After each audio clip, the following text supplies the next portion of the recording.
Hi, I'm Budzup and welcome back to the channel. I'm standing here in Philadelphia, a city that isn't just a place on a map but a cornerstone of American identity. So often when we travel, we seek out the ancient ruins of Rome or the grand palaces of Paris. But right here, we have a city that tells the story of our own nation's birth.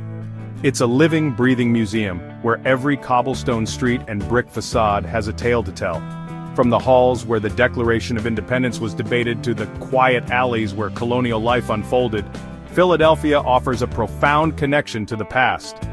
Over the next few minutes, we're going to explore some of Philadelphia's most iconic and historically significant sites. We'll stand in the very rooms where history was made, gaze upon symbols of liberty that have resonated through generations, and walk the same paths as the founders of the United States.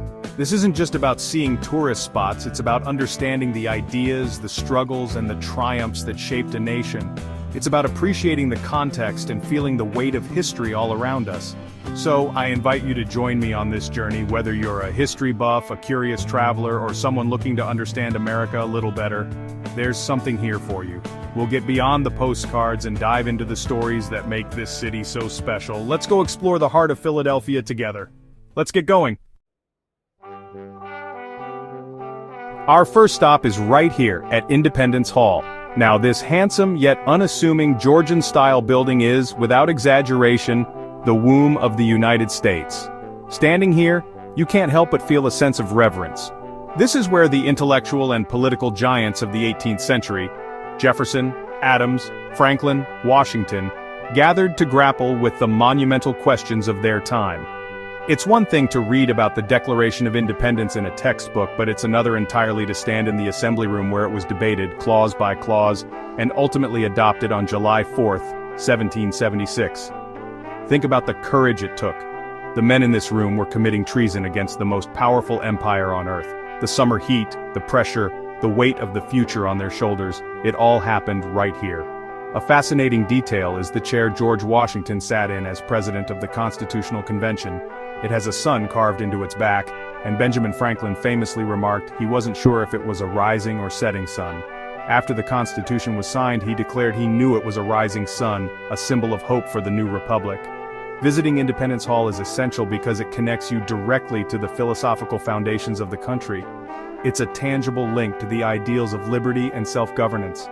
You can almost hear the echoes of impassioned speeches and the scratching of quills on parchment. To truly understand America, you have to understand what happened within these brick walls. It's more than a building, it's a monument to an idea that would change the world. It's a powerful and humbling experience. Just across the street from Independence Hall, we find another powerful symbol housed in its own modern pavilion, the Liberty Bell. Now, this isn't just any old bell. Its story is deeply woven into the fabric of American history. Originally cast in London, it cracked soon after arriving in Philadelphia. Local craftsmen John Pass and John Stowe melted it down and recast it right here in the city. The inscription, "Proclaim liberty throughout all the land unto all the inhabitants thereof," taken from the Bible, became an anthem for abolitionists and suffragists centuries later. The bell's fame didn't truly explode until the 19th century, when abolitionists adopted it as a symbol for their fight against slavery. They are the ones who gave it the name Liberty Bell. It became a traveling icon, a rallying point for freedom and justice. Its famous crack, which likely occurred in the 1840s, has only added to its mystique.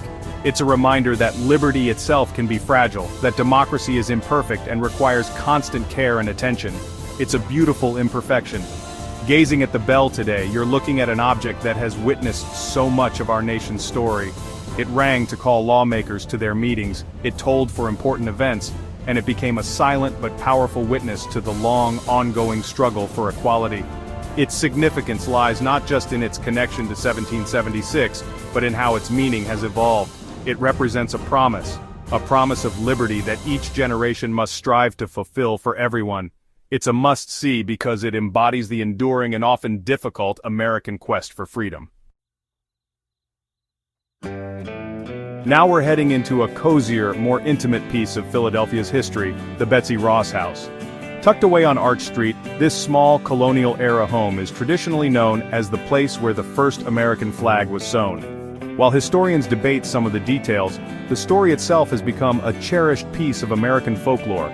a tale of a skilled upholsterer and seamstress who played a pivotal role in creating a national emblem. It brings the grand political story of the Revolution down to a human, relatable scale. According to the legend passed down by her descendants, Betsy was visited in 1776 by a secret committee: George Washington, Robert Morris, and George Ross, her late husband's uncle. They presented her with a design for a new flag. A fun and telling part of the story is that their original design featured 6 pointed stars.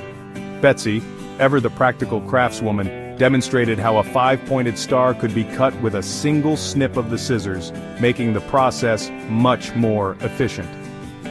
It's a great reminder that innovation and practicality have always been American traits. Whether every detail of the story is fact or legend, the house itself is a treasure. It offers a wonderful glimpse into the life of a working-class woman during the Revolution. You can see the tools of her trade, the modest living quarters, and imagine the city bustling with activity right outside her door. It reminds us that history isn't just made by generals and politicians in grand halls, but also by ordinary citizens in their homes and workshops, contributing their skills to a cause they believe in. Stepping onto Elfreth's Alley is like stepping through a portal into the 18th century. This narrow cobblestone lane holds the distinction of being our nation's oldest continuously inhabited residential street. People have lived here, in these very houses, for over 300 years. As you walk, you leave the noise of the modern city behind, and you're surrounded by 32 perfectly preserved Federal and Georgian-style homes. It's a photographer's dream, but it's so much more than just a pretty picture. This alley tells the story of early Philadelphia's working class, the artisans, the merchants, the shipwrights, and their families. These weren't the sprawling mansions of the wealthy elite. These were the homes of the people who built the city with their own hands. You can see the busybodies, the angled mirrors placed outside windows that allowed residents to see who was at the door or what was happening on the street without being seen themselves. It's these little details that make the history here feel so alive and personal. 2 of the houses are now a museum, allowing you to step inside and see how these early Philadelphians lived. The small rooms, the steep staircases, the fireplaces that were the heart of the home, it all paints a vivid picture of daily life. Elfreth's Alley is a powerful, immersive experience. It reminds us that a city's history is not just in its grand monuments, but in the quiet, enduring spirit of its neighborhoods, and the generations of people who have called them home. It's a living testament to American endurance. Our final stop brings us to a landmark famous for both high art and pop culture, the Philadelphia Museum of Art and its iconic steps. For millions of people around the world, these 72 steps are known simply as the Rocky Steps. It was here that Sylvester Stallone, as the underdog boxer Rocky Balboa, completed his triumphant training run in the classic 1976 film. Every day, you'll see people from all walks of life recreating that moment, running up the steps and raising their arms in victory at the top. It's a beautiful shared cultural ritual. This moment has become a powerful metaphor for perseverance and overcoming adversity. It's a celebration of the underdog spirit that Philadelphia, and indeed America, so often champions.